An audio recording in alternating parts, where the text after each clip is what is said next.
अस्सलाम वालेकुम नाज़रीन, प्रोग्राम दर हकीकत के साथ आपका मेजबान बिलाल अहसन हाजिर है। नाज़रीन, जब हम गुज़श्ता हफ्ते में अपने प्रोग्राम किए और आज हम 21 दिसंबर को जब बैठे एक हफ्ते के बाद पीर के दिन, और तो हमारे पास इस एक हफ्ते में कुछ डेवलपमेंट जो नज़र आई हैं, कोई ख़ास नहीं है, लेकिन वो डेवलपमेंट यही है कि मुल्क में कोरोना वायरस की वबा की शिद्दत जो है वो बहुत ज़्यादा शिद्दत अख्तियार कर चुकी है। आलमी सतह पर तो बहुत ज़्यादा बुरे हालात हैं, लेकिन पाकिस्तान में गो के थोड़े बहुत हालात, मैं ये नहीं कह सकता कि बुरे नहीं हैं, लेकिन बुरे हालात हैं। लेकिन फिर भी बहरहाल हम अवाम, ताजी सनतकार, जितने भी खलकत है पाकिस्तान की, उनमें इतनी ज़्यादा संजीदगी हमें नज़र नहीं आती।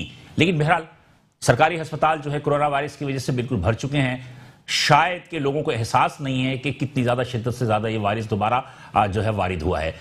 गो के वफाकी हुकूमत की जानिब से, सूबाई हुकूमत की जानिब से मुख्तलिफ इलाक़ों में स्मार्ट लॉकडाउन का सिलसिला शुरू कर दिया गया है। दुकानों के जो औकातकार हैं वही 8 बजे तक हैं, लेकिन रेस्टोरेंट्स के जो औकातकार हैं वो रात के 1 बजे तक बढ़ा दिए गए हैं। इसके बाद मैरिज लॉन वगैरह कुल भी औकातकार जो है वही 10 बजे तक हैं, लेकिन SOPs के साथ जुर्माने भी हो रहे हैं और दुकानें सील भी हो रही हैं। लेकिन इन सब तमाम सूरत हाल में हमारा ताजिर बरादरी, ख़ास तौर पर SMEs बहुत ज़्यादा जो है वो परेशान है कि उनकी अपनी कारोबारी जो हजम है वो कम होकर रह गया है और उनकी अपनी जो टर्नओवर है वो टर्नओवर ना होने के बराबर है। इसके बाद हुकूमत की जानिब से टैक्सेस की भरमार, इसकी वजह से हमारा SMEs खास तौर पे जो है वो ज़ेरे बार आ चुका है। आज हम इस प्रोग्राम में मुख्तलिफ मौज़ूआत को जो है बहस का हिस्सा बनाएंगे, और इस प्रोग्राम को जो आज हमारे साथ जो जीनत बख्शा है, पहले मैं उन सब आपका तराफ कराता चलूँ, उसके बाद देखेंगे कि दरहकीकत पस मंजर क्या है। तो मेरे पहले मेहमान हैं जनाब शर्जील गोपलानी साहब, ये है जनाब सदर ऑल कराची सिटी ताजिर इत्तेहाद के, और इसके अलावा भी ऑल कराची टिम्बर एसोसिएशन के भी प्रेसिडेंट है। Thank you sir for coming.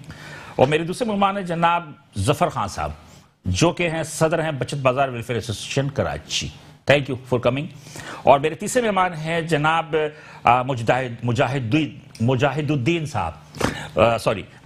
साहब, जो कि सीनियर नायब सदर हैं तारिक रोड ट्रेडर अलायंस के। इसके अलावा कराची चैम्बर ऑफ कॉमर्स के सब कमेटी के मेरे ख्याल में एंटी स्मगलिंग और इंपोर्ट के जो हैं आप उसमें भी रुकन हैं उसके। Thank you for coming. तीनों हजरात का बहुत शुक्रिया कामयाब तशरीफ लाए। नाज़रीन, हम प्रोग्राम के दर हकीकत पस मंजर है, हम इसको देखेंगे, लेकिन यहाँ पे एक छोटी सी रिपोर्ट देखते हैं, रिपोर्ट के बाद दोबारा हाजिर होते हैं।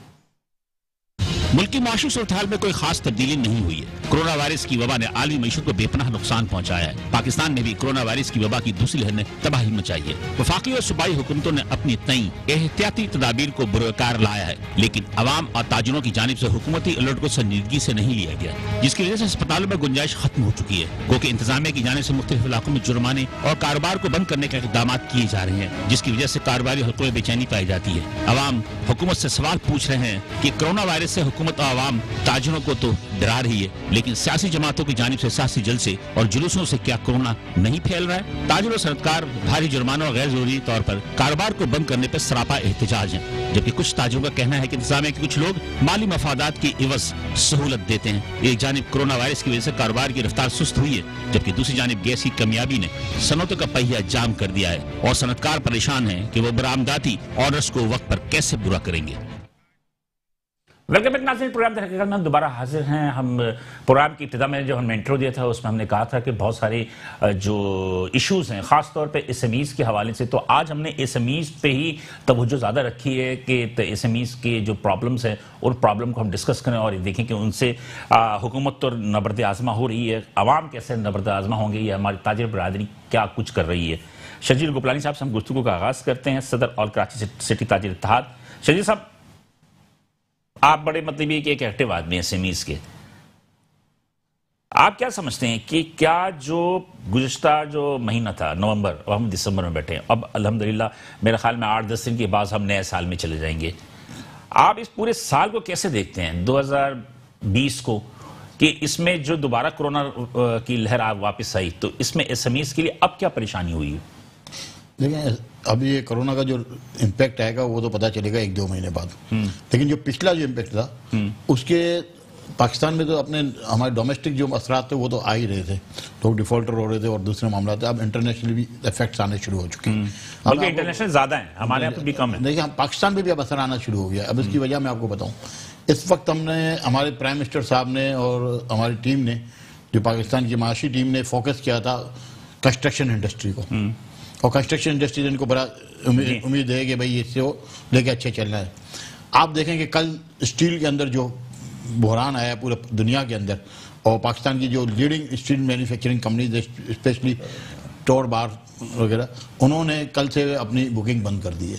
और उन्होंने सोशल मीडिया पे भी आपने देखा होगा कि उन्होंने मना कर दिया कि इस वक्त हम कोई बुकिंग नहीं ले रहे और डेली का डेली हम माल निकालेंगे, क्योंकि प्राइसेस इतनी शूट हो रही हैं इंटरनेशनल मार्केट में कि वो लोकल मार्केट हमारी इसको नहीं संभाल पा रही।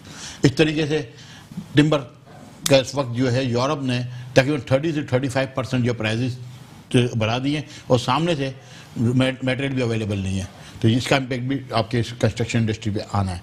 हमें जो नज़र ये आ रहा है कि सीमेंट भी थोड़े दिनों बाद शॉर्ट होना शुरू हो जाएगा।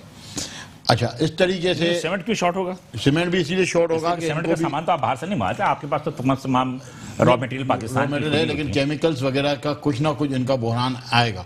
जब स्टील और टिम्बर पे आ चुका है तो सीमेंट को भी अब देखना है कि आगे क्या जाता है। अभी ये हुकूमत का काम है कि इन चीज़ों को फोकस करे कि ये चीज़ें डिस्टर्ब नहीं हो। आप कह रहे हैं कि तामीरात जो है वो हल्की हो गई हैं, तामीरात का शोबा भी शुरू है, सीमेंट है, जितने भी दूसरे अलाइड इंडस्ट्रीज हैं वो तो लाजमी उनकी जो खपत तो कम हो जाएगी। तो खपत तो उसमें बढ़ेगी, क्योंकि 30 दिसंबर तक इनके नक्शे जो हैं वो पास हो जाएंगे एमएसटी स्कीम के तहत, और ये जनवरी फरवरी मार्च में कंस्ट्रक्शन आपकी स्टार्ट होगी और बूम पे आप समझे जून में जाके ये बूम पे होगी, जो कि आपका ग्रे स्ट्रक्चर चलना शुरू होगा और टिम्बर का भी इसके बाद नंबर आना है। तो ये अभी से शॉर्टेज शुरू हो चुकी है। इस तरीके से आप देखें चाइना से जो हम रॉ मटेरियल मंगा रहे थे, चाइना में इस वक्त 3 गुना जो है वो आपके कंटेनर का फ्रेट बढ़ चुका है। तो ये इम्पैक्ट आना लॉकडाउन के, पिछले लॉकडाउन के शॉक्स अभी आना शुरू हुआ। अभी तो नए लॉकडाउन के असरात बाकी है कि आगे कहाँ जाएंगे, और हमारे पास कोई प्लानिंग नहीं है। हुकूमत ने किसी किस्म की, हम नहीं समझ रहे कि तैयारी की हो, ना ताजिरों ने कोई तैयारी कर पाए। ठीक है, तो मतलब कि एसएमईज को कोई प्रॉब्लम नहीं है पाकिस्तान में? एसएमईज को बहुत ज्यादा प्रॉब्लम है। ये अभी जो रॉ मटेरियल आपका शॉर्ट होगा, दुकानदारों को माल नहीं मिलेगा, वो अपने खर्चे कहाँ से निकालेंगे? तो इस वक्त तो ये बहरान जो आगे हमें नजर आ रहा है वो बहुत शदीद बहरान नजर आ रहा है, क्योंकि एसएमईज जो है वो लोकल मार्केट से माल खरीदता है या इंपोर्टर्स से या होलसेलर से, तो वो जब डिस्टर्ब होगा तो बहुत बुरी तरह डिस्टर्ब होगा, वो किस तरीके से आगे चलेगा। मैं चलता हूँ जफर साहब के। जफर साहब, आप भी बता दीजिएगा कि आप चूंकि बचत बाजार वेलफेयर एसोसिएशन कराची के प्रेसिडेंट भी हैं, सुना है कि कराची के अब 60 डिस्ट्रिक्ट हो गए माशाल्लाह जी। 60 डिस्ट्रिक्ट में जो बचत बाजार की को भी जो पाबंदी लगाई गई थी कोरोना वायरस की वजह से लगाई गई थी, उसके बाद आहिस्ता आहिस्ता वो खुल गई, तो क्या सूरत हाल है? सूरत हाल यह है कि अभी ये पाबंदी जो है डिस्ट्रिक्ट कोरंगी में लगी हुई है कोरोना वायरस की वजह से, और बचत बाजार एक कोरोना वायरस की वजह से लगी हुई है, और सेंटर नहीं खोला है और एक कोरंगी डिस्ट्रिक्ट नहीं खोला गया है। ये क्यों नहीं खोला गया ये गवर्नमेंट ही बता सकती है, लेकिन इसकी वजह से जो छोटा ताजिर वो बहुत परेशान है। कितने लोग इन्वॉल्व होंगे इस सारे कारोबार में? इसमें तकरीबन 50,000 आदमी इन्वॉल्व है, सिर्फ कोरंगी और लांडी से, जो कोरंगी जिला है उससे।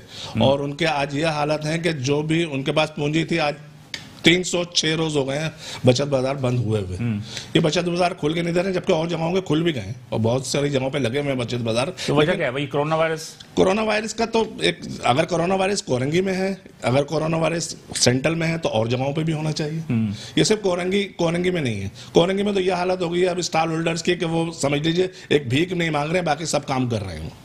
स्टॉल होल्डर की पोजीशन इस वक्त जो है मरे हुए आदमी की तरह है कि कोई उसमें जान नहीं है, और उसकी वजह से कहीं पर भी वो लगा नहीं पा रहे हैं। जहां लगाते हैं वहां लोग आ जाते हैं उनको हटाने के लिए।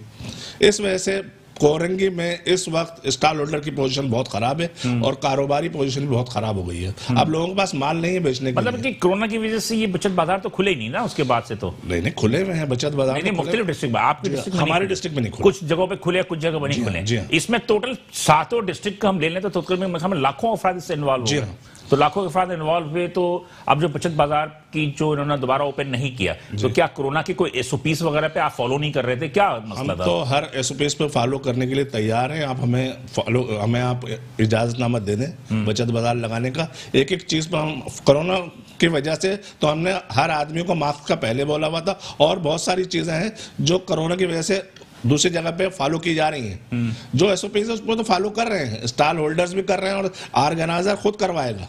आप इजाजतनामा तो दीजिए, आप नहीं हो तो फिर आप बंद कर दीजिएगा। हम तो हुकूमत के साथ हैं, हर पॉलिसी में हुकूमत के साथ हैं। किसी भी पॉलिसी में, कोई भी पॉलिसी अगर हुकूमत बनाएगी तो हम स्टॉल होल्डर और सब हम ताजिरों के साथ हैं। चले, मैं समझता हूं कि इसको हम मजीद डिस्कस करते हैं। मुजाहिदुद्दीन साहब, सर जी, क्या सूरत हाल है? जनाब अली, ये जो लॉकडाउन का जो सिलसिला, जो टाइमिंग का है, इसको 8 बजे जो किया है, तो मैं समझता हूँ इसको 8 बजे नहीं बल्कि 10 बजे होना चाहिए। कुछ बच्चे ऐसे हैं जो पार्ट टाइम जॉब करते हैं और हमारे यहाँ अनएम्प्लॉयमेंट जो है वो बहुत बढ़ता जा रहा है। बेरोजगारी जो है अपने बामे उरूज के ऊपर है और यहाँ तक आप ये सोचें कि चीज़ें, महंगाई जो है आसमान को छू रही है। अगर देखें लोगों को रोजगार हो, रोटी हो, सब चीज़ें मिल जाएं और चीज़ें महंगी होती हैं, उन्हें फ़र्क नहीं पड़ता। लेकिन जहाँ तक एक बच्चा है जो 5 बजे एक जगह जॉब करता है और फिर 6 बजे से लेकर रात 10 बजे तक शॉपिंग सेंटर्स में काम करता था, तो वो अपने घर का कफील था। ये जो टाइमिंग का इशू आया है ना कि अब 8 बजे दुकान बंद कर 2 घंटे के लिए, तो कोई किसी को पार्ट टाइम जॉब नहीं देगा। दूसरी चीज कि 2 घंटे अगर मजीद बाजार खुल जाता है तो उससे कोरोना को क्या फर्क पड़ता है? सबसे बड़ा मसला जो सड़कें जाम हो जाती हैं कि बैंकर्स भी तकरीबन 6 बजे तक काम करता है, ऑफिसेज भी बंद होते हैं, वो सब जाके एक जगह पे जमा हो जाते हैं, कंसोलिडेट हो जाते हैं। वहां किस तरीके से आप अपने SOP पे अमल करेंगे? दूसरी बात, यानी कि सुबह अगर 8 बजे की बजाय सुबह 10 बजे से रात 10 बजे तक करें। रात 10 बजे तक होना चाहिए कम से कम, क्योंकि इसके ऊपर कोई इशू नहीं है ना। जब आपकी तमाम SOP पे अमल किया जा रहा है तो गवर्नमेंट को मैं नहीं समझता है, और जब गवर्नमेंट अपने जल से जुलूस करती है तो उस जगह उसे ख्याल नहीं आता SOPs का। जो कायदे आजम के मजार पे हुल्लड़बाजी करते हैं, फिर ये जाके गिलगित बल्तिस्तान में करते हैं, मुल्क में कर रहे हैं। अभी 27 दिसंबर को ये जलसा होगा, तो क्या उस जगह कोरोना मौजूद नहीं होगा? नहीं, वहां भी होगा।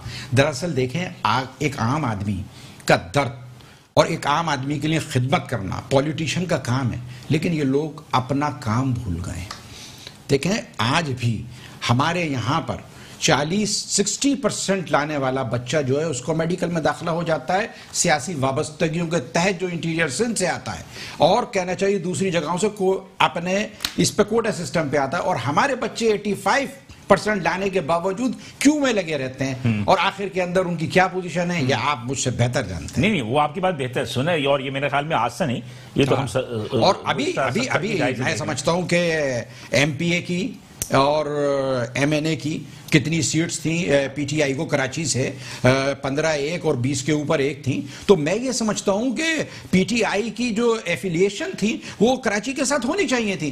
खान साहब 1 दफा 2 दफा भी नहीं आए, मतलब क्या आपका जो वजीर आजम है, क्या उसका हक नहीं बनता कि वो कराची आए? वो अपनी जगह है, लेकिन बात वही होती है ना कि सवाल ही पैदा होता है कि आप जो ये कह रहे हैं कि टाइमिंग को इजाफा होना चाहिए, मेरा अपना जाती राय है कि वही तो आपकी बात से तो दोनों हजरात भी मुत्तफिक होंगे। हाँ, और ये ताजिरों का मुतालबा ही रहा है टाइमिंग करें का 2 घंटे बढ़ जाने से क्या होगा? 2 घंटे अनएम्प्लॉयमेंट में कमी आएगी। किसी को जॉब्स नहीं मिली हैं, किसी को जॉब्स नहीं मिल रही हैं, लड़के बेरोजगार घूम रहे हैं, अनसर्टेनिटी की आलम में FIRs लोगों की नहीं कट रही हैं, पॉकेट मारे जा रहे हैं। आप ये समझे हो गई है। मतलब ये और एक इंफ्रास्ट्रक्चर को देखें आप, कराची का कहां पहुंचा हुआ है? अगर मैं तो रक्षा में बैठ के आया हूं डायरेक्ट रोड से। मेरा अपना जाती राय है कि ये जो बल्दियात के जो गुज़िश्ता जो ये खत्म हुए, ये खत्म होने के बाद जो आप DCs के पास आए तो कुछ काम तो बेहतर हुआ है। मैं नहीं समझता कुछ भी बेहतर हुआ है। मैं तो अभी रक्षा में बैठ के आया हूं, मेरी तो कमर पूरी सीधी हो गई है। मैं तो ये समझता हूं जो लोग कह रहे हैं और लोग समझ रहे हैं, उनको मोटरसाइकिल पे बैठ के पूरी कराची का चक्कर लगाना चाहिए। बिल्कुल सही कह रहे हैं, आपकी बात से मैं इत्तेफाक करता हूं कि लैंड क्रूजर गाड़ी में बैठ के आप खड्डों को नहीं फंसा सकते। तो रक्षा में एक गरीब आदमी जो होता है वो इसी हिसाब से कर सकता है। आपकी बात दुरुस्त है। मुझे ऐसा आप मजीद आपसे भी गुफ्तगू जारी रखेगा, शजीद गुपलानी साहब से भी रहेगी और जफर खान साहब से ही। नाज़रीन, यहाँ पर मुझे एक छोटे से ब्रेक लेने के लिए कहा जा रहा है। जब ब्रेक से वापस आएंगे तो हम मजीद इस गुफ्तगू को खोलेंगे और देखेंगे कि इसके पस मंजर में क्या है दर हकीकत, और बात को आगे बढ़ाएंगे। एक छोटा सा वक्फा लेते हैं, साथ रहिएगा। वेलकम बैक नाज़रीन, प्रोग्राम दर हकीकत में दोबारा हम हाजिर हैं और मैं दोबारा आपको अपने मेहमानों से तारुफ करवाता चलो, फिर हम गुफ्तगू का आगाज करेंगे। शजीद गुपलानी साहब हैं मेरे साथ, सदर कॉल कराची सिटी ताजिर इत्तेहाद। इसके बाद मेरे साथ जफर खान साहब हैं जो कि सदर है बचत बाजार वेलफेयर एसोसिएशन कराची के। तीसरे मेहमान मेरे मुजाहिदुद्दीन साहब हैं जो सीनियर नायब सदर तारिक रोड ट्रेडर अलायंस की। ये हमारे मेहमान हैं। गुफ्तगू का सिलसिला जारी था। जो मुजाहिद साहब ने बात की, आई थिंक सो कि उन्होंने बहुत अच्छी बात की कि 2 घंटे के इजाफा करना चाहिए। आप मुत्तफिक हैं इस बात से? नहीं, इजाफा भी करना चाहिए। दूसरी बात, जो लोकल मार्केट्स हैं उनको कम से कम संडे के दिन खोलने की इजाज़त देनी चाहिए, ताकि जो रश का जो है वो मामला भी हट जाए। और वैसे ही हम मेरा अपना जो जाती नजरिया है कि पाबंदी के बावजूद मार्केटें खुल रही हैं, संडे के दिन? देखिए वो जो खुल रही हैं तो उसमें परेशानी भी हो रही है लोगों को, और एक खुल रही नहीं खुल रही? नॉर्मल रूटीन में खुलना नहीं, देखें वो जो दुकानें खुल रही हैं ना, तो वो फिर उसमें पुलिस का एक किरदार आ गया है, माली मफादात आ गए हैं, और पुलिस जो है करप्शन जो है करप्शन बढ़ रहा है, करप्शन जो है वो चल रही है उसमें। हम ये नहीं चाह रहे कि भाई शहर में करप्शन हो। आप देखें ना, अभी सेंट्रल के अंदर जो उन्होंने डीसी साहब ने जो म्यूनिसिपल टैक्स लागू करने की कोशिश की है, फिर होर्डिंग बोर्ड का जो टैक्स है साल का 500 रुपये, उसको माहाना 1000 रुपये लागू करने की कोशिश की गई है। ट्रेड लाइसेंस जिसकी फीस 1000 रुपये से 1500 रुपये होती थी सालाना, उसको माहाना 1000 रुपये लागू करने की कोशिश की गई है। ये इस वक्त एक तो वैसे ही माशी बुरान का शिकार है हम लोग। कोरोना की वजह से आपको पता है कितने लोग डिफॉल्टर्स में हैं, हालात मार्केटों के इतने अच्छे नहीं है, और सेंट्रल के अंदर फिर डिप्टी कमिश्नर और म्यूनसिपल कमिश्नर की तरफ से अलग नए टैक्सेस देना मतलब क्या है? पहले जो हम टैक्स देते हैं इस शहर पे 3300-3200 अरब रुपए का टैक्स देने वाला शहर, जिस पे 300 अरब रुपए तो लगाए नहीं जाते। इसके बाद अब सिंध गवर्नमेंट ने पिछले साल 130 अरब रुपए टैक्स वसूल किया है। इसके बावजूद आप देखें सिंध गवर्नमेंट ने इस शहर को क्या दिया है? टूटी हुई सड़कें, सेवरेज का पानी, और कोई फैसिलिटी हमारे पास मौजूद नहीं है सिरे से। नहीं, वो अलग चीजें को एक अलग बहस है। इंफ्रास्ट्रक्चर और ये सारी चीजें, वो तो खैर एक सियासत का भी एक हिस्सा थी। एक चूंकि बल्दियाती इदारे किसी और के पास थे, हुकूमत किसी और की है, एक टसल चल रही थी, उसमें हम आवाम जो है वो एक सैंडविच बन के रह गए। कोरोना का एक बात में एक थोड़ी सी तस्हीह करता चलूं, देखें कोरोना वायरस अपनी जगह एग्जिस्ट करता है, बिल्कुल ठीक है। कोरोना वायरस से लोगों के फेफड़े खराब हो रहे हैं, ठीक है, लेकिन इसके बावजूद हुकूमत ने कितने हॉस्पिटल नए बना दिए, क्या कौन सी दवाएं उन्होंने फ्री कर दी कराची वालों के लिए। कराची वाले टैक्स देते हैं, ठीक है, कराची को माशी हब कहते हैं, कराची टैक्स हब है। टैक्स क्या दूसरी जगहों पे काम नहीं हो रहा? पंजाब में भी कारोबार होता है, तो वो लोग टैक्स क्यों नहीं देते हैं, क्यों कलेक्शन नहीं करते हैं? पेशावर को आप खूबसूरत बनाए जा रहे हैं तो उनसे भी तो खर्च पैसा लो भाई, तो वो टैक्स नहीं देते हैं कि भाई। तो एक जगह पूरा पाकिस्तान का टैक्स और एक जगह कराची का, कराची वाले ईमानदार लोग हैं, टैक्स देते हैं, बुज़दिल भी हैं। हाँ, क्यों जफर भाई? जी हाँ, बुज़दिल तो आप कहेंगे क्योंकि गरीब आदमी बुज़दिल ही होता है, और ताजिर तो वैसे ही बुज़दिल है। तो कराची में सारे गरीब रहते हैं क्या? गरीब अक्सरियत गरीब के हो गए, गरीब को तो पीस दिया गया यहाँ पर। यहाँ गुर्बत तो बढ़ चढ़ के आसमान तक पहुंच गई है। यहाँ एक स्टॉल होल्डर की आप जिंदगी देखें तो उसकी जिंदगी तो खत्म होने पे है। कहने का मकसद ये, अगर उसकी बच्ची की शादी रखी हुई थी इस साल में तो वो शादी नहीं होगी उसकी। नहीं होगी। बहुत सारे मसले मसाइल हो गए हैं। अपने बाप का इलाज कैसे कराए, जिसके शुगर है, शुगर का इलाज कैसे कराए, हार्ट अटैक है बहुत सारे लोगों को, बहुत सारी बीमारियां हैं, बीमारियों का इलाज नहीं होगा, बल्कि मेरे ख्याल में इस टेंशन में मजीद बीमारियां बढ़ जाती हैं। किराए का घर है, लोगों के अक्सर बेशतर किराए के घर है। नए नौजवान वहाँ क्या कहते हैं, अभी शादियां जिनकी हुई हैं 1-1 साल हुआ है, अब उनको ही मसला पैदा हो रहा है। मेरे साथ लाइन पे मौजूद हैं इस वक्त जावेद कुरैशी साहब, जो कि रहनुमा है और पाकिस्तान तंजुमन ताजरान सिंध। अस्सलाम वालेकुम सर। सलाम। जावेद साहब, मेरी आवाज आ रही है आपको? बिल्कुल आ रही है जी बिलाल साहब भाई। क्या सूरत हाल है शहजादपुर, सांगड़, सक्खर और अंदरून सिंध का? देखिए जी, सूरत हाल तो पूरे मुल्क की एक जैसी है, कोई खास ऐसी कोई तब्दीली नहीं है। किसी एक इलाके में कोई बहुत ज्यादा कोई बिजनेस चल रहा है या वहां कोई ज्यादा सख्ती है और दूसरी जगह पे बहुत ही ज्यादा कोई नरमी है। सूरत हाल कराची तो का जो सूरत हाल बनती है वही पूरे मुल्क पे जाकर असरअंदाज होती है, बिलखुसूस सिंध पे। तो सिंध गवर्नमेंट की पॉलिसी और पंजाब, खैबर पख्तूनख्वा और बलूचिस्तान की पॉलिसी में थोड़ा बहुत फर्क है। इस वक्त छोटा जो ताजिर है वो इस सूरत हाल में इंतहाई परेशान है।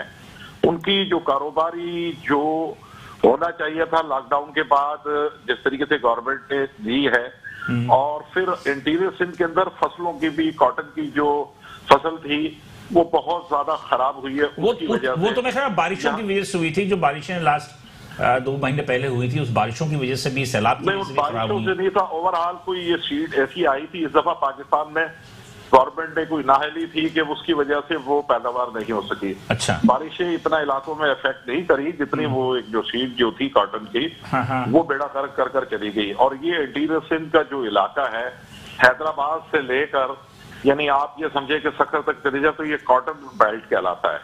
और डिस्ट्रिक्ट सांगड़ तो उस पाकिस्तान में सबसे ज्यादा यानी यहाँ कॉटन मतलब नेट होती है पूरे पाकिस्तान में, तो उसकी वजह से बेरोजगारी का इजाफा हुआ है। छोटा जो ताजिर है वो बहुत ज्यादा परेशान है। कोरोना वायरस की वजह से क्या मतलब जो सख्तियां, हमारे ये दोस्त जो बैठे हैं स्टूडियो में शजीर गोपलानी साहब, मुजाहिदुद्दीन साहब, जफर खान साहब ये बैठे हैं, ये तो काफ़ी ज़्यादा शिकायतें कर रहे हैं कि कोरोना वायरस की वजह से हुकूमत सिंध ने जो है वो यहाँ जीना दुभर किया हुआ है कराची में। तो इंटीरियर सिंध के मतलब कि कराची से बाहर की क्या सूरत हाल है वहाँ की? सर देखिए, इंटीरियर सिंध हो, कराची हो, एक ही सीएम है, एक ही पॉलिसी है, कोई अलग अलग पॉलिसी नहीं है। लेकिन कहीं सख्ती है, कहीं नरमी होती है ना सर। वो इलाके का जो एसी साहब होता है वो उसके इख्तियार में होता है, जो तहसील पे होता है। तो आप क्या नरमी है या सख्ती है? बस मैं ये कहूंगा कि मिला जुला रुझान है। आप क्या दुकानें कितने बजे बंद हो रही हैं? भी नहीं है और बहुत ज्यादा, जैसे मैं बताता हूँ, हमारे डिस्ट्रिक्ट के अंदर भी और दूसरे डिस्ट्रिक्ट में जैसे सोनगढ़ है, मटियारी है, हैदराबाद है, वो एज पर वही कराची की सूरत हाल है कि 8 बजे का आपने मैक्सिमम 15-20 मिनट लेट होता है, शटर डाउन हो जाता है। और शादी मैरिज लॉन वगैरह, मैरिज लॉन वगैरह बिलाल भाई कोई ऐसा कोई रिलीफ नहीं है कि पॉलिसी एक ही है, हाँ वो आप सक्कर तक चले जाएं, कश्मीर तक चले जाएं, लेकिन कुछ छोटे गांव हैं जहां इंतजामिया नहीं होती, जैसे एसएसओ जब तहसील की सतह पे होता है तो वहां मैं उनको शहर भी नहीं कह सकता, उनको एक छोटा गांव कह सकता हूं, तो वहां जरूर रिलीफ होता है, लेकिन उसको इनसे बड़े शहरों से कंपेयर करना मैं नहीं समझता कि वो गलत होगा। आप लाइन पे रहिएगा जावेद साहब, आप लाइन पे रहिएगा, शजीर साहब क्या कहते हैं आप?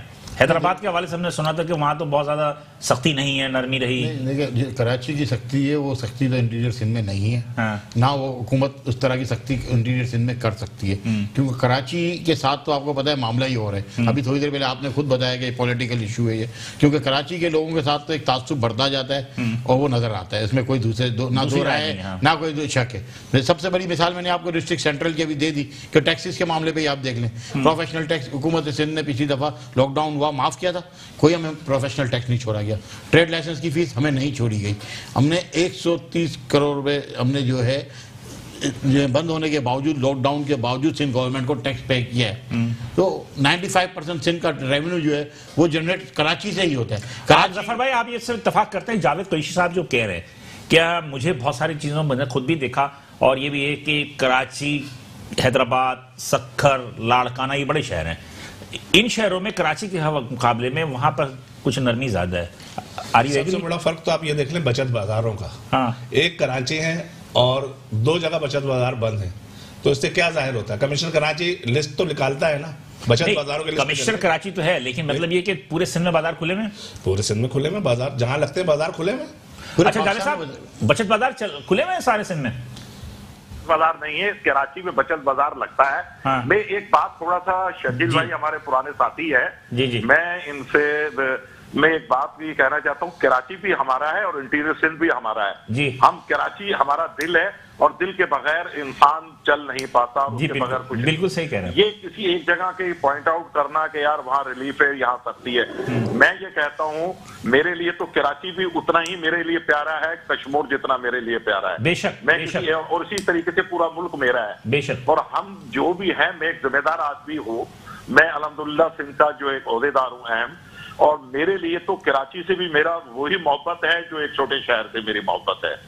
और खुदा न खासा कराची को रिलीफ मिलता है तो हमें खुशी होती है, और कराची का हम केस लड़ते हैं तो हमारी बुनियाद कराची नहीं, यहाँ पर नेचुरली हम यहाँ सियासी प्रोग्राम नहीं कर रहे और ना हमें सियासत में तासुब में घुसने की जरूरत है। मैं तो एक सिंपल सी बात आपसे ये कह रहा था, हमारे जफर खान अपने मुजाहिद साहब जो सीनियर नायब सदर है नायब सदर तारिक रोड ट्रेड लाइन्स के, इन्होंने एक बात की थी कि कराची के इंफ्रास्ट्रक्चर जो कराची का इतना खराब हो गया है कि उन्होंने ट्रैवलिंग की तो बड़ी परेशानी हुई। तो कहने का मकसद ये नहीं है, हम इस पर तो बहस ही नहीं कर रहे क्या हो रहा है, लेकिन मैं तो आपसे ये पूछ रहा हूं कि जो कराची में कोरोना वायरस की वजह से आपको पता है 50-50 हजार रुपए जुर्माने हो रहे हैं दुकानों पे, दुकानें सील हो रही हैं और मतलब कारोबारी बरादरी बहुत ज्यादा परेशान है। तो यही सूरत हाल क्या दीगर शहरों में भी है या नहीं है? नहीं, बेरिश्वत का बाजार गर्म है कराची के अंदर। आप एक शादी हॉल है, शादी हॉल के बाहर मोबाइल आती है और वहां का जो कमिश्नर है और जो कोई भी आदमी है वो बाकायदा पैसे जमा करके लेके जाता है कि आप शादी हॉल चलाएं। हालांकि इन्होंने कह दिया खुले हुए चलाएं, वो बंद भी चल रहे हैं, पैसे के बलबूते पे चल रहा है जी, फ्री नहीं चल रहा है। सुनना चाहिए यानी जो गवर्नमेंट सर्वेंट्स हैं वो मंड के पैसे ले रहे हैं। हाँ, जी जी बिलाल भाई, मैं आपको थोड़ी सी मैं वजाहत कर देता हूँ। बिल्कुल आपने बहुत सही सवाल किया है और ये सवाल बिल्कुल आपको करना भी चाहिए था, इससे थोड़ी सी गलतफहमी पैदा हो रही थी जी। ये जिस तरीके से 50,000 रुपए फाइन किया जा रहा है, इंटीरियर पूरे सिंध के अंदर इतना बड़ा कोई भी एक शॉपिंग सेंटर नहीं है जिसके ऊपर वो जुर्माना लगाया जाए। लेकिन हमें पता है कि कराची का एक भी शॉपिंग सेंटर, मैं आपसे एक बात ये करता हूं, जैसे सुप्रीम कोर्ट के चीफ जस्टिस साहब ने एक पॉइंट आउट किया था पिछले लॉकडाउन के अंदर ज़ैनब मार्केट का, कि भाई यहाँ तो गरीब आदमी यहाँ खरीदारी के लिए आता है। मुझे भी पता है तो मेरा भी कराची मेरा ही अपना शहर है मेरा, तो इसी तरीके से वहां बिल्कुल ये जो इस टाइम जो सिंध हुकूमत जो कर रही है ना, ये हरकत बिल्कुल गलत है कि जो भी अजाब आता है वो छोटे ताजरों पे आता है जी। मैं ये पूछता हूँ कि पूरे मुल्क के अंदर ताजिर आपको कमाकर आपकी मईशत को संभाल कर चल रहा है, वो अपने बच्चों का पेट पाल रहा है और उसके साथ 2-4 आदमी मजीद उसके साथ अटैचमेंट है, लेकिन हुकूमत की तरफ से हमें एक पैसे का कोई रिलीफ नहीं है पूरे पिछले लॉकडाउन में। और अब तक मुझे आप बता दें कि छोटे ताजिरों को सिंध हुकूमत ने या विफाक ने कुछ रिलीफ दिया हुआ। अच्छा, ये भी चले, आप मुझे साथ साथ ये भी बता दीजिएगा कि कोरोना की क्या सूरत है वहाँ, क्या वबा है वहाँ पे या लोग संजीदा ले रहे हैं नहीं ले रहे? आप केसेस की बात कर रहे हैं या हालात की बात कर रहे हैं? मैं कह रहा हूँ केसेस की बात, कि केसेस हो रहे हैं या नहीं हो रहे हैं, लोग संजीदा ले रहे हैं नहीं ले रहे? कोरोना के केसेस कम है बनिस्बत कराची और उसके बाद हैदराबाद, यहाँ केसेस पूरे सिंध में सबसे ज्यादा आ रहे हैं क्यों यहाँ गुंजान आबादी है, उसकी वजह से ये केसेस बढ़ते हैं। लेकिन जब हम इंटीरियर सिंध की तरफ जाते हैं, वो खुली फजा है, तो ये केसेस वहां कम है, लोगों के पास रिहाई जरा। मतलब है कि आप ये समझते हैं कि इस वक्त जो एसएमईज हैं, यानी छोटे और दरमियानी ताजिर, कराची के मुकाबले में जो अंदरूनी सिंध के ताजिर हैं उन पर प्रेशर कम है? नहीं, मैं ये बात नहीं कह सकता, प्रेशर एक जैसा ही है छोटे ताजिरों पे और जो कराची से लेके कश्मीर तक। लेकिन मैंने आपसे अर्ज की, कहा जैसे तहसील की सतह पे एसी साहिबान नहीं बैठते, वो एक गांव है उनको जरूर रिलीफ मिला हुआ है, लेकिन जो आप तहसील है उसके अंदर वही मतलब इम्प्लीमेंट हो रहा है जो कराची का है।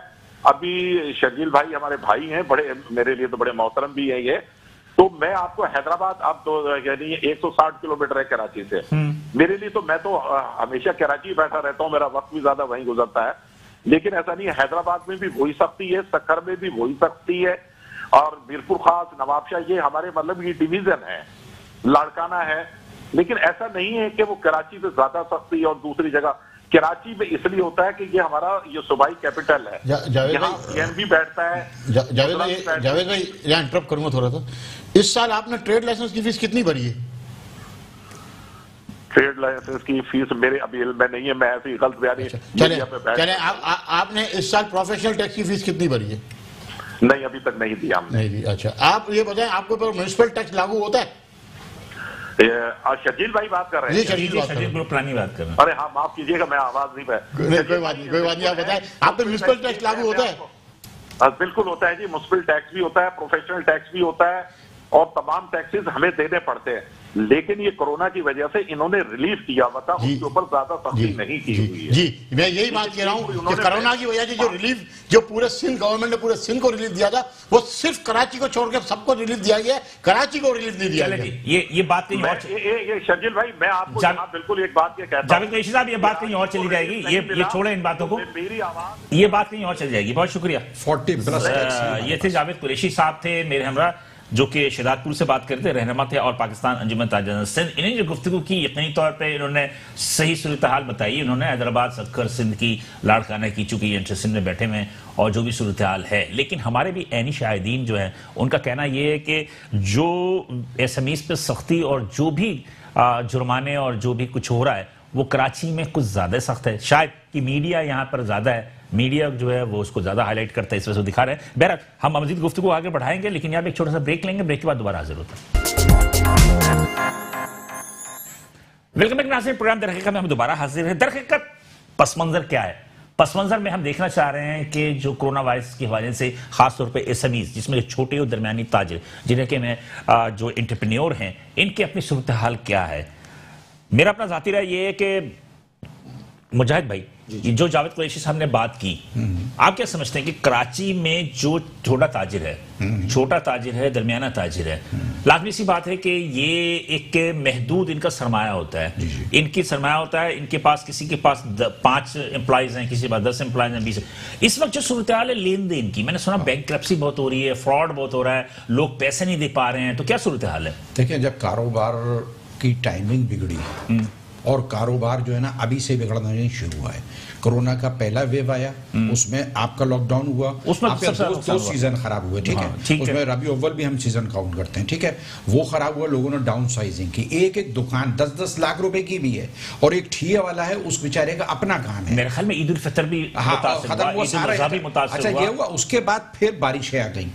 बारिश ने जो कुछ काम किया वो तो मैं बताने, वो तो सबको ही पता है, बास जगह से पानी नहीं निकला अभी तक, वो तो सब भाग ले गया। अब उस जगह के ऊपर जो अनएम्प्लॉयमेंट है वो लोगों ने डाउन साइजिंग करके अपने आदमियों को कम किया। अब वो आदमी कहां जाएंगे? फिर इन लोगों ने एक वावेला मचाया कि जनाबे आली हम एसओपी पे तो ताजिर पहले ही अमल कर रहे हैं। भाई, जो कोई आदमी ऐसा नहीं है जो बगैर मास्क के अंदर आएगा। इवन मैं भी आपके यहाँ आया हूं तो मास्क लगा हुआ है, सैनिटाइज करके सब जहाँ बैठे हुए हैं। तो यहाँ पर सारी चीजें वो हो रही है, एक 50 गज के। लेकिन माजरत के साथ मैंने खुद भी देखा, और मेरे ख्याल में शजीद साहब भी बैठे हैं, जफर खान भी बैठे हैं, मेरा अपना जाती राय है कि दुकानदार एसओपीज पे 100% मन पालन नहीं कर रहा। खुद दुकानदार में मैंने देखा नहीं कर रहा। मैं एक बात ये बात कहां पे एसओपीज पे अमल हो रहा है? मेरी बात सुने, एसओपीज देखिए, आज मैं बताऊं एसओपीज कह किसको रहे हैं। आपने जो गवर्नमेंट ने बताया मास्क लगाया जाए, सैनिटाइज किया जाए, कस्टमर मार्केट में है नहीं, तो एसओपीज तो 100% होगा, फासला खुद मेंटेन हो गया। नहीं देखिए जी, आप जो है ये बात नहीं है, कारोबार बिल्कुल ही खत्म है। आप दुकानों में जाएं, अगर दुकान मिसाल के तौर पर छोटी है तो उसमें तकरीबन 5 से 10 अफराद अंदर मौजूद हैं। सोशल डिस्टेंस तो नहीं हुआ ना, नहीं हो जाता है। एक बात तो मैं तय मैं मानता हूं, दुकानदार जबरदस्ती ग्राहक को दुकान से बाहर नहीं भेजेगा, लाजमी सी बात है। दुकानदार अगर अंडरस्टूड सी बात है, ये बात मैं नहीं कह रहा कि सारी जो एसओपी की खिलाफ वर्जी दुकानदार कर रहा है, उसमें जो ग्राहक आ रहा है, जो खरीदार आ रहा है, वो भी कर रहा है। अब आप उसको जबरदस्ती कर नहीं सकते।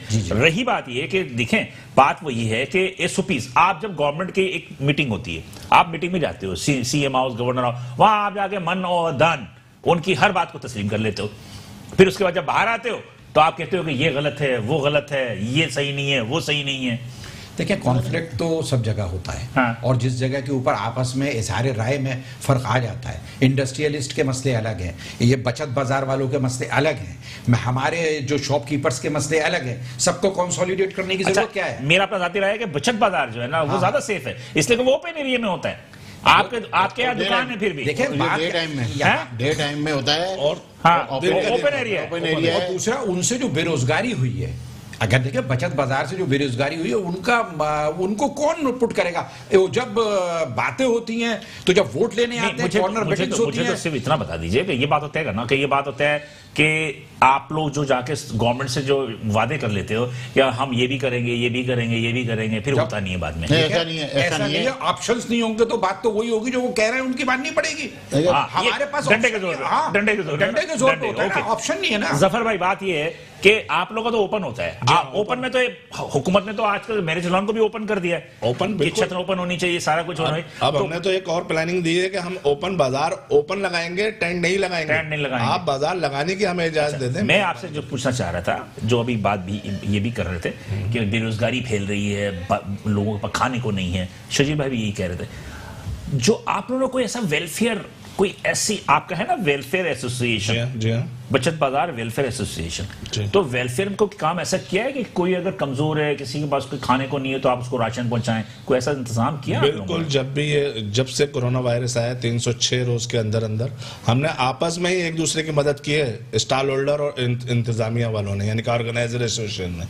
कहने का मकसद है इनकी मदद भी की जाती है, लेकिन अब कितनी मदद कर सकते हैं हम? कब तक करेंगे और कब तक करेंगे? इनके यहाँ तो खाने को नहीं है। स्टॉल, ये आप अंदाजा लगा लेंगे, होलसेलरों ने माल देने से इनकार कर दिया है होलसेलर अब माल नहीं दे रहा कराची में, ये बाजार वालों को तो किसी को माल नहीं दे रहा है, और उनका रिटेल का धंधा खराब हो गया होलसेलरों का, क्योंकि छोटा मोटा जाके यही लोग लाते थे, रोज लाते थे, रोज बेचते थे, रोज खरीदते थे और रोज पैसे देते थे। और अक्सर दुकानदार भी वहां लगाते थे, उनका काउंटर धंधा खत्म हो गया, उनका स्टॉल लगाते थे। उन्होंने, उनको तो बहुत बड़ा नुकसान हुआ है, बड़े बड़े। अच्छा, वैसे वेलफेयर से मुराद ये कि आपके यहाँ मतलब ये कि ऐसा कुछ भी नहीं है, कोई मजबूर है, किसी के बच्चे की फीस नहीं है या किसी के बच्चे की शादी हो रही है तो उसकी मतलब कि ऐसा कोई सिस्टम किया हुआ आप लोगों ने? करते हैं, मतलब कि आपस में चंदा वगैरह करके आपस में कर लेते हैं, इसलिए कि आपने वेलफेयर बताया। वेलफेयर तो वेलफेयर का काम ही होता है, तो उसमें फिर भी ये कि आंसू तो खुश्क हो जाते हैं। हमारी एडजस्टमेंट है, ऐसी बात नहीं है, लेकिन इतने बड़े पैमाने पे कैसे हो जाएगी? आप बताएं कि पूरा साल अगर कोई कारोबार बंद रहेगा, कितना कोई किसी मदद कर सकता है?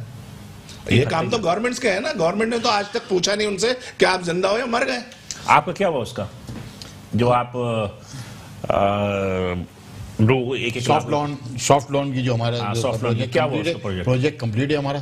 सिर्फ हमारा मसला ये आ रहा है कि हमें दफ्तर जो खोलना है अखुवत वालों के साथ, आपका अखुवत फाउंडेशन और हमारा जो है, और अल्हम्दुलिल्लाह अब तो फंड भी हमारे अच्छा जनरेट होने की पोजीशन हो गई है। तो मतलब ये कि क्या हुआ, आप मुझे याद है कि समा आए थे तो आपने ये खुशखबरी हम लोगों का इरादा था कि दिसंबर के फर्स्ट वीक में खोलते हैं, लेकिन थोड़े इंतजामी मामला की वजह से डिले हुए हैं, लेकिन इंशाल्लाह ये उम्मीद है कि जनवरी के फर्स्ट वीक में। नहीं तो ये जो आप देंगे, ये जो लोन आप देंगे अखुवत की तरफ से 1 लाख रुपए, अखुवत और ताजिर इत्तेहाद की तरफ से जो आपकी अपनी तंजीम है, इसका असर देंगे तो किसको देंगे? सिर्फ आप अपने मेंबरान को देंगे या उन्हें भी देंगे या उन्हें भी देंगे? जो भी उस एरिया के सराउंडिंग में 2 किलोमीटर का जो रेडियस है, उसमें जो भी ताजिर होगा और उस पे जो हमारे जो हमने वहाँ रखा है सर्कमस्टेंस, उसमें अगर जो पूरा क्या रेडियस कैसे लेंगे आप? यानी कि 2 किलोमीटर का रेडियस हमारा, आपने सेंटर अपने ऑफिस को बना लिया जी, और उसके इर्द गिर्द ले लिया। अब ये तो सारी इर्द बाहर है आपके। नहीं, कोरंगी में खुलेगा ऑफिस। हमारा इरादा ये है कि साउथ से स्टार्ट लेना है और सेकंड फेज में हम सेंट्रल में आ रहे हैं, लियाकताबाद में भी हमने अपना वर्किंग जारी कर ली है, उसके बाद हम कोरंगी भी आएंगे। आपको पता है इनके प्रोग्राम का कि अखुवत के साथ ये कोऑर्डिनेशन कर रहे हैं कि 1 लाख रुपए जो है वो जरूरतमंद हमारा इत्तेहाद है, ऐसी बात नहीं है। इसलिए कि मेरा अपना साथी है 1 लाख रुपए में तो मेरी तो समझ में एक बात ये नहीं आती है कि एक टैक्स 3-4 नामों से लिया जाता है, EOBI हो गया, लेबर टैक्स हो गया, सेसी हो गया, सोशल टैक्स हो गया। इसके लिए इन पैसों का ये गवर्नमेंट के अदारे करते क्या हैं? क्या कोई गरीबों के लिए हॉस्पिटल नहीं बना सकते हैं? क्या मजीद हॉस्पिटल? देखिए ये सोशल वालों का तो हॉस्पिटल है कि उसके अंदर दवाई नहीं है। मेरी लेबर जाती है, मैं पैसे देके अपना दवाइयां EOBI का केस नेब में, EOB का फंड दवाइयां तो जिला अस्पताल में नहीं है, सिविल अस्पताल में नहीं है भाई, यहाँ वहां नहीं है यार, तो यहाँ कहां से होंगे? देखिए बात सुने, जब आप इतना टैक्स धड़ल्ले से मंथली ले रहे हैं आप, और आके धमकी यही देते हैं कि जितना टैक्स उतनी ही रिश्वत, ये कब तक चलेगा? सर रिश्वत, लोग टैक्स देना चाह रहे हैं भाई। एक बात सुने मेरी, देखे बिलाल साहब, अच्छा टैक्स मांगते हैं लोग, देखे रिश्वत के बगैर कोई काम नहीं होता है। एक जगह टैक्स हो गया ना वो। रिश्वत अब वो नहीं है कि जितना टैक्स इतनी रिश्वत, ना आप रिश्वत 300 रुपए के ऊपर 1600 रुपए रिश्वत। ये कौन सा फार्मूला है? बोर्ड ऑफ रेवेन्यू का फार्मूला है, ठीक है। इसके बाद प्रोफेशनल टैक्स जो 500-1000 रुपए का टैक्स था वो लेकर गए 3500 रुपए, उस पर भी 5000 रुपए। टाइम खत्म हो रहा है, आप कहना क्या चाहते हैं? मैं कहना ये चाह रहा हूँ कि रिश्वत का रेट बहुत ज्यादा बढ़ चुका है, कम से कम उसको ही कम। ये आप यहाँ बैठ के करते हैं, लेकिन हुकूमत जब नहीं, हमने गवर्नर हाउस में, सीएम हाउस में नहीं करते। हमने सीएम हाउस में भी ये बात की है और हमने गवर्नर हाउस में भी की है और हमने बाकायदा लिख कर भी भेज दिया है, और अब हम नेब को भी भेजेंगे और एंटी करप्शन भी भेजेंगे। भाई ये हो रहा है, अरे फिर भी नहीं रोकेंगे तो फिर अल्लाह मालिक। सीढ़ी ऊपर से धुलेगी, एक पियून से लेके ऊपर तक सब करप्ट हैं। ये मसला हमारा आपका हल नहीं हो सकेगा।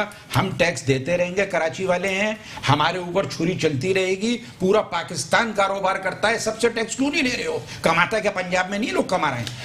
आप कुछ कहेंगे, आखिरी जुमला कह दीजिए कि क्या मुतालबात है, क्या कहना चाह रहे हैं? हम चाहते हैं कि हमारे बचत बाजारों को बहाल कर दिया जाए SOPs के तहत, और हम ओपन बाजार लगाएंगे। अभी जब तक ये कोरोना का मसला चल रहा है, हम ये ऑफर है हमारी तरफ से कि हम ओपन बाजार लगाएंगे बगैर टेंटों के, और SOPs पर अमल भी करेंगे, और जब हुकूमत को जरूरत पड़ी बाजार बंद करने की तो हम उसके साथ हैं।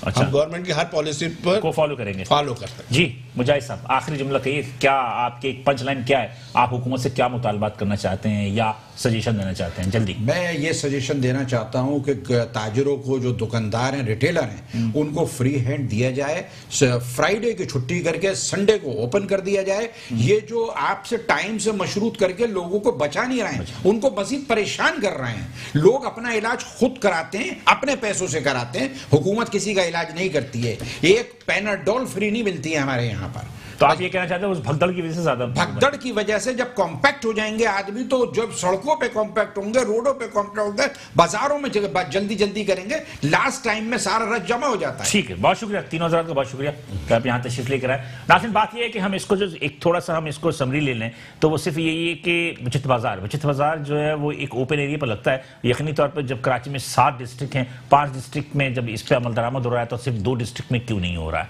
सेंट्रल में और कोरंगी में। इसकी जानब तवज्जो देनी चाहिए हुकूमत को।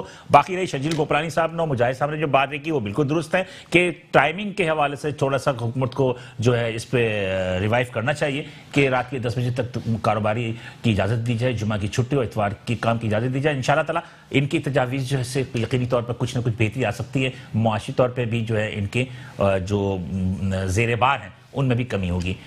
अगले हफ्ते पीर के दिन इसी वक्त दोबारा आपसे मुलाकात होगी। उस वक्त तक के लिए बिलाल को इजाज़त दीजिए। अल्लाह हाफ़िज़।